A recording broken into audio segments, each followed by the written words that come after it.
ফেলা জিনিস দিয়ে মিররের পাশে কিভাবে এই সুন্দর ডেকোরেশনটা করলাম সেটাই আপনাদের সাথে শেয়ার করি। এই চার কাপগুলো আমি চা খেয়ে কালেক্ট করেছি, আমার কাছে এনে রেখে দিয়েছিলাম যে কখনো এটা দিয়ে কিছু একটা করব। তারপর এখন আমি একটা মগের মধ্যে কাপগুলো ভিজায় রাখতেছি, কারণ হচ্ছে এগুলো একটু ভিজায় রাখলে নরম হবে, আমার এগুলো একটু ছিদ্র করতে সুবিধা হবে।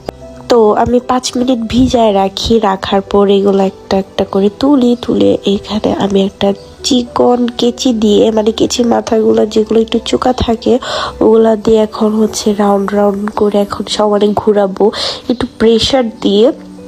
আস্তে আস্তে করে এটা হচ্ছে ছিদ্র হয়ে যাবে, ভাঙবে না, কারণ হচ্ছে এগুলো এটা আমার বীজাণু হয়েছে, এটার ভিতরে একটু পানি ঢুকেছে, সেই জন্য একটু হালকা নরম হয়ে গিয়েছে, তা ইজিলি ছিদ্র হয়ে যাবে ভিতরে। যে আপনারা দেখতে পাচ্ছেন যে এটার ভিতরে ইজিলি ছিদ্র হয়ে, তো সেম প্রসেসে সবগুলা 4 কাপ আমি ছিদ্র করে নিয়েছি এইভাবে করে। পর মিররের পাশে ছোট ছোট লোহাগুলো হাতুড় দিয়ে আমি লাগিয়ে নিয়েছি, মানে একটা থেকে একটা দূরত্ব সুন্দরভাবে করে লাগিয়ে নিয়েছি। এখন হচ্ছে আমি সুন্দরভাবে এই ছোট ছোট টপগুলা হচ্ছে হ্যাঙ্গিং করে ফেলবো। তারপর এটা হ্যাঙ্গিং করা শেষ হলে আমি এখানে ছোট ছোট গাছ ইউজ করতেছি। এইগুলা গাছ হচ্ছে আমি একটা আর্টিফিশিয়াল যে টপগুলো ওগুলো থেকে ছুটিয়ে নিয়েছি, পরে এইগুলো এখানে ইউজ করতেছি। রিজন হচ্ছে এগুলো তো এত ছোট ছোট এগুলো সেল করে না।